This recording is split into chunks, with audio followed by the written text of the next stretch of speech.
한약 그릇이 고성이 얼굴 위로 그대로 쏟아졌을 때였습니다. 뜨겁지는 않지만 충분히 따뜻한 갈색 약물이 이마에서 볼을 타고 목으로 흘러내렸는데요. 고성이는 그 자리에서 비명을 지르면서 바닥에 주저앉았습니다. 안 돼, 이거 독이지? 성재, 이거 닦아야 돼. 이거 피부로 들어가면 나 죽어요. 고성이는 두 손으로 얼굴을 마구 문지르면서 자기 목을 긁어내리다시피 했습니다. 손톱 자국이 그대로 남을 만큼 세게 긁고 있었는데요. 지금 자기 몸에 묻은 게 한약이 아니라 진짜 독이라고 굳게 믿고 있는 표정이었습니다. 그 앞에서 박성재는 거의 숨을 한번 고르더니 주머니에서 작은 유리병을 꺼내 들었습니다. 투명한 액체가 반쯤 들어있는 병이었는데요. 어머니, 진짜 독은 여기 있었습니다. 박성재가 아주 또박또박 그렇게 말을 했습니다. 고성이가 손을 멈추고 유리병을 뚫어져라 쳐다보는데요. 자기 입에서 갑자기 이런 말이 새어나왔습니다. 언제부터 알고 있었어, 성재 너? 박성재는 눈을 피하지 않았습니다. 언제 알았냐보다 더 중요한 건 어머니가 뭘 하려고 했냐는 거였습니다. 이 병 안에 든 걸 아버지 한약에 조금씩 넣으려고 했던 거 맞으시죠? 이야기가 여기까지 나오니까 거실에 앉아있던 박진석도 더 이상 모른 척을 못하게 됐습니다. 박진석은 천천히 일어나서 유리병을 집어들었는데요. 오랫동안 회의 자료나 서류만 만지던 손이 이렇게까지 떨리는 건 처음이라는 표정이었습니다. 성희 씨, 그동안 내가 마신 한약에 이게 들어있었던 건지 이제 솔직하게 말해봐요. 박진석이 그렇게 묻는데도 고성이는 바로 대답을 못했습니다. 입은 여러 번 열렸다 닫혔는데 제대로 나온 말은 이거 하나였습니다. 여보, 오해야. 당신 죽이려고 한 건 아니었고요. 그냥 조금 약해지게만 하려고 했던 거였어요. 회사에서 손 좀 떼시고 집에서 쉬시게 하려고 그랬던 거였어요. 박성재는 어머니의 그 말을 듣고 더 이상 참지 않겠다는 얼굴이었습니다. 그래서 미리 준비해둔 서류를 꺼냈습니다. 한의원에 맡긴 성분 분석 결과였는데요. 아버지, 제가 어제 한약을 조금 떠가서 검사 맡겨봤습니다. 보통 보약 재료 말고 비소 계열 독성 물질이 조금씩 섞여 있었습니다. 한두 번은 괜찮을 수 있는데요. 계속 먹으면 장기가 망가질 수 있다고 했습니다. 종이에 적힌 글씨를 박진석이 천천히 읽어 내려가고 있었는데요. 비소라는 단어에서 손이 한번 멈추고 독성이라는 단어에서 숨이 하나 걸렸습니다. 마지막으로 생명의 위험이라는 글자를 보는 순간 박진석 입에서 조용한 한숨이 새어나왔습니다. 26년이었습니다. 박진석이 고성이와 같이 산 시간이 그만큼이었는데요. 비 오는 병원 앞에서 아픈 아이를 안고 울고 있던 여자를 도와준 게 시작이었고 그 여자를 진짜 헌신적인 엄마라고 믿으면서 여기까지 온 세월이었습니다. 그런데 그 26년보다 이 손바닥만한 유리병이 훨씬 무거워 보이는 순간이었습니다. 성희 씨, 당신이 내 옆에 있겠다고 결심한 이유가 사랑이었는지 아니면 내 재산과 자리였는지 이제는 솔직하게 말해봐요. 박진석이 이렇게 말하니까 고성이는 더 이상 감출 수 없다는 얼굴로 울기 시작했습니다. 처음엔 진짜 사랑이었어요. 당신이 병원 앞에서 나 도와줬을 때 정말 고마웠고요. 우진이 아빠 없는 애로 키우기 싫어서 당신한테 기대고 싶었고요. 근데 시간이 갈수록 이 집에서 쫓겨나는 게 너무 무서웠어요. 다시 그때로 돌아가고 싶지 않았어요. 나 이렇게까지 올라왔는데 다시 바닥으로 떨어지고 싶지 않았어요. 박진석은 그 말을 듣고도 한동안 고개를 들지 않았습니다. 자신도 알고 있었던 것 같았는데요.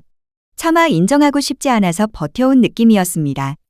결국 박진석은 아주 조용한 목소리로 이렇게 정리를 했습니다.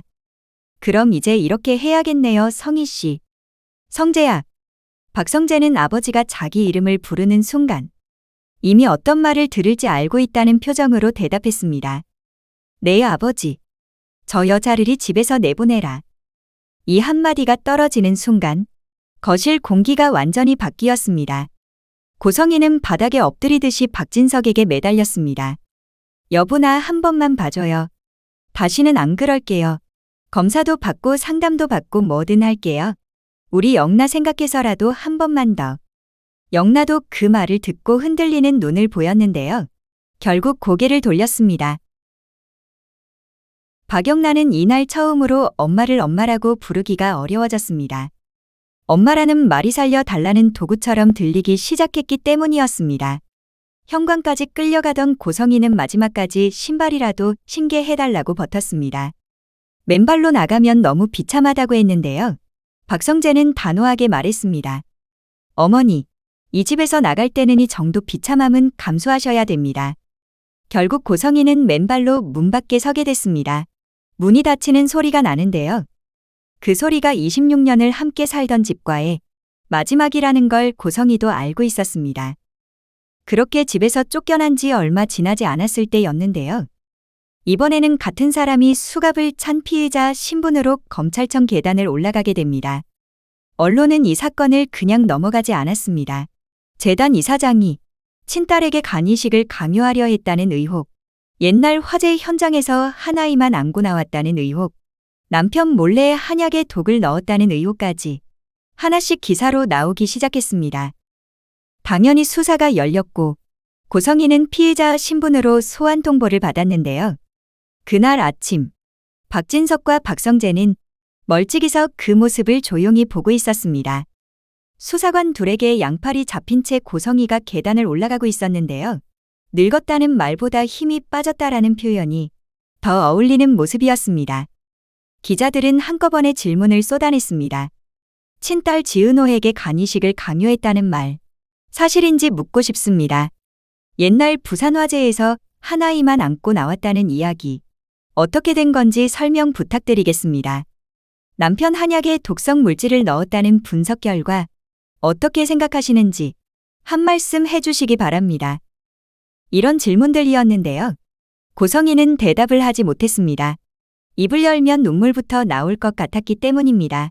눈물을 흘리면 또 이용하려는 것처럼 보일까? 과마음 한구석에서는 이상한 자존심도 남아 있었고요. 위에서 내려다보던 박성재는 분노와 측은함이 동시에 올라오는 경험을 하고 있었는데요. 그래서 아버지에게 조심스럽게 물었습니다. 아버지, 그래도 마음은 좀 쓰이시죠? 박진석은 잠시 말이 없더니 솔직하게 인정했습니다. 쓰인다. 쓰이는데 그렇다고 해서 저 사람이 한 짓이 없어지진 않는다. 이 말은 검찰청 앞에서 박진석이 했던 말이었는데요. 그날 밤 파주 요양병원 병실에서 박성재가 한우진에게 천천히 들려준 문장이기도 했습니다. 박성재는 낮에 있었던 일을 하나도 빼먹지 않고 이야기해줬습니다. 고성이가 수갑을 찬 채 계단을 올라갔다는 얘기도 했고요. 기자들이 마이크 들이밀고 이런저런 질문을 쏟아냈다는 얘기도 했습니다.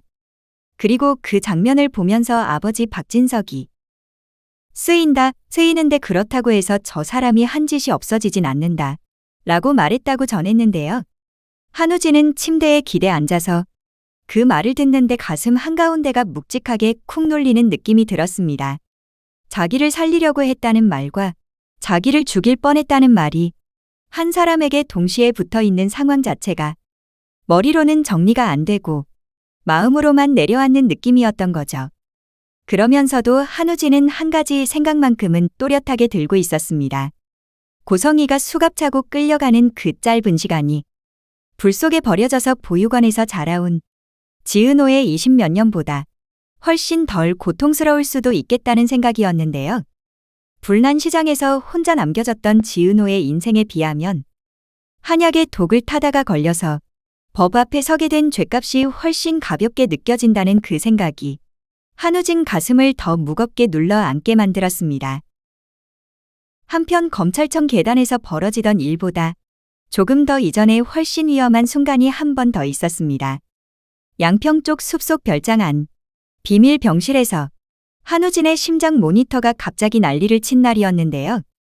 그날 숲 한가운데 있는 그 별장 안에서는 마치 병원 중환자실 비슷한 풍경이 펼쳐지고 있었습니다. 침대 하나, 각종 모니터, 산소 마스크 수액 줄기들이 허공에 복잡하게 걸려 있었는데요. 침대 위에 누워있는 사람은 한우진이었습니다. 간 기능이 망가져서 정식 병원에서는 더 이상 버티기 어렵다고 했던 그 환자였습니다. 처음에 박진석은 아들을 살리겠다는 마음으로 친한 의사에게 부탁해 이 비밀 병실을 마련해줬습니다. 겉으로 보기에는 휴양용 별장인데요. 안쪽 깊은 방 한 칸만 철저하게 의료 장비로 채워둔 구조였습니다. 그날도 처음에는 평소처럼 조용했습니다. 산소 마스크 너머로 우진의 가쁜 손만 들려오고 있었는데요. 어느 순간 우진의 손이 이상하게 떨리기 시작했습니다. 손가락이 안쪽으로 말려 들어가고 입술 색이 순식간에 창백하게 변했습니다. 모니터 수치가 갑자기 떨어지면서 기계에서 경고음이 쉴 새 없이 울렸습니다. 의사와 간호사가 허둥지둥 움직이기 시작했습니다. 우진 상태가 급격히 나빠졌다고 판단했기 때문입니다. 그때 그 방 한쪽 구석에는 지은호도 서 있었습니다. 지은호는 그날 처음으로 자신의 쌍둥이 오빠가 누워있는 모습을 제대로 목격한 날이었습니다. 지은호는 한우진 얼굴을 보면서 이상하게 마음이 흔들리는 걸 느끼고 있었는데요. 분명 처음 보는 얼굴인데도 낯설지가 않고 예전에 가장 아끼던 친구 얼굴이 겹쳐 보이는 듯한 이상한 익숙함이 밀려왔습니다. 고등학교 시절 가장 친했던 친구, 같이 공부하고 놀았던 그 친구 얼굴과 어딘가 똑같았기 때문입니다. 나중에서야 그 친구가 진짜 쌍둥이 오빠라는 걸 알게 되고 모든 게 하나로 연결되는데요. 이때는 아직 그 충격에서 제대로 벗어나지도 못한 상태였습니다. 지은호는 숨이 멎을 것 같은 얼굴로 우진 쪽을 바라보면서 속으로만 되뇌었습니다. 버텨, 조금만 더 버텨. 내가 뭘 하든지 어떻게든 살려낼 테니까. 우진의 몸이 점점 더 격하게 떨리기 시작하자 의사는 결론을 내렸습니다. 이제 여기서는 안 된다고 판단한 것이었습니다. 박진석은 그런 설명을 들으면서 자기 가슴이 같이 내려앉는 느낌을 받았는데요. 그래도 결정을 해야 했습니다. 위험하더라도 지금 서울 큰 병원으로 옮겨야 했습니다. 그날 헬기까지 동원해서 한우진을 서울로 옮겼고요. 그 과정에서 고성희의 비밀 별장이 세상에 드러나는 계기가 됩니다. 숲속에 왜 이런 병실이 있었는지, 어떤 허가로 이런 치료를 했는지 여러 가지 문제들이 한꺼번에 터져 나왔습니다. 그날 밤 이후 우진 인생은 물론이고 지은호 인생도 완전히 다른 길로 꺾이게 됩니다. 그리고 결국 모든 길이 한 곳으로 모이는 날이 찾아옵니다. 서울 병원 수술실 앞. 붉은 등이 켜져 있고 가족들이 바닥 의자에 앉아 설명을 듣고 있었는데요. 의사는 지금 상태로는 당장 간 이식 수술을 하지 않으면 그날 밤을 넘기기 어렵겠다고 말했습니다. 뇌사자 공여자를 기다리기에는 시간이 너무 부족하다는 말이었습니다. 그 말을 들은 순간 지은호 가슴에서는 오랫동안 싸워왔던 두 감정이 정면으로 부딪혔습니다. 한쪽에서는 그동안 당한 일을 생각하면 도저히 이 사람들을 위해서 자기 몸을 내줄 수 없다는 분노가 올라왔습니다. 다른 한쪽에서는 이 사람도 어쨌든 자기를 버린 엄마의 계획 속에서 같이 피해자가 된 오빠라는 사실이 떠올랐습니다. 불 속에서 혼자 살아남았다는 죄책감도 어릴 때부터 계속 달고 살았고요. 지은호는 결국 자리에서 일어나서 조용히 이렇게 말했습니다. 제가 공여자 할게요. 제 간드리겠습니다. 그 말이 나오는 순간 수술실 앞복도 공기가 한번 휘청했습니다. 박성재는 지은호를 막고 싶었습니다. 성재 입장에서는 지은호가 그동안 당한 일을 알기 때문에 그 결정을 존중하기가 쉽지 않았습니다. 은호에게 이건 너무 가혹하다고 생각했습니다. 은호가 몸에 칼을 대야 하는 이유 솔직히 저는 납득이 잘 안 됩니다. 지은호는 그런 박성재를 보면서 미안한 미소를 지었습니다. 성재가 그렇게 말해줘서 고마웠습니다. 그래서 더 미안하기도 했습니다. 근데요, 저 안에 누워있는 사람도 저랑 똑같이 피해자였습니다. 우진은 자기 엄마가 뭘 하는지 사실 거의 몰랐습니다. 결과만 떠하는 사람이었습니다. 누군가는 이 고리를 끊어야 했습니다. 저 아니면 이 집은 평생 그 죄책감에서 못 벗어날 것 같았습니다. 그 말을 듣고 박성재는 결국 고개를 숙였습니다. 말리고 싶었지만 지은호 눈빛이 이미 각오가 끝난 눈빛이라는 걸 알았기 때문입니다. 박진석은 이 장면을 보면서 마음속으로 수십 번은 더 흔들리고 있었습니다. 피로는 이어지지 않았지만 같이 살아온 자신의 아들을 살리는 일인데도 왜 이렇게까지 죄책감이 밀려오는지 본인도 이해가 안 됐습니다. 그렇게 만든 사람이 결국 자기 선택의 결과라는 걸 알고 있었기 때문입니다. 박진석은 마지막에 지은호에게 이렇게 말했습니다. 내가 평생 빚지고 살겠다. 우진이도 이 빚 잊지 못하게 살게 만들겠다. 지은호는 고개를 끄덕였습니다. 그게 거창한 약속이 아니라 당연한 다짐이기를 바랐습니다. 그날 수술실 문은 천천히 닫혔고요. 붉은 등이 켜진 채 오랜 시간 동안 꺼지지 않았습니다. 수술 결과가 어떻게 나왔는지는 아직 전부 다 보여준 상태가 아닙니다. 하지만 한 가지는 분명했는데요. 그날 수술실 문이 닫히던 순간 이 집안의 관계도 이전과는 절대 같은 모습으로 돌아갈 수 없게 되었다는 점이었습니다. 마지막으로 이 모든 사건의 출발점이 된 날이 하나 더 있었습니다. 지은호가 처음으로 고성이에게 엄마 대신 이사장님이라고 부르면서 마주 앉았던 날이었습니다. 그날 지은호는 서류 봉투를 하나 들고 고성이 집 초인종을 눌렀습니다. 오랜 시간 기다리던 얼굴이 문틈 사이로 보였는데요. 지은호는 일부러 팔을 벌리는 고성이 품에 들어가지 않았습니다. 안에서 얘기하자 고만 짧게 말했습니다. 그 말 한 줄만으로도 고성이는 이상한 위화감을 느꼈습니다. 거실에 앉아서 두 사람은 마주 보게 되었는데요. 지은호는 봉투를 열면서 박진석이 알아본 모든 사실을 자신의 언어로 다시 확인하고 싶었습니다. 옛날 화재 기사, 그날 살아 돌아온 한 아이 이름 한우진. 같은 날 같은 시장, 근처 골목에서 발견된 유기 여아 한 명, 한유라. 누가 봐도 이 두 아이의 엄마가 같은 사람이라는 자료들이었는데요. 지은호는 일부러 차분한 목소리로 말했습니다. 이사장님이 그날 어떤 아이를 안고 나왔는지 이제는 대충 알게 되었더라고요. 고성이는 처음에는 핑계를 대고 싶었습니다. 둘을 같이 안고 뛰기에는 힘이 부족했고 누군가는 골라야 했다는 이야기였습니다. 처음 이야기는 지은호도 이해해 보려고 애쓴 부분이었습니다. 살아있는 쪽을 먼저 잡았다고 말하면 그럴 수 있겠다고 억지로라도 정리할 수 있는 문제였기 때문입니다. 하지만 문제는 그 다음이었습니다.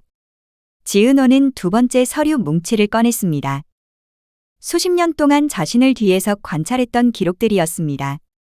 학교 기록, 병원 기록, 아르바이트, 출퇴근 몸무게와 간 수치까지 적어둔 보고서들.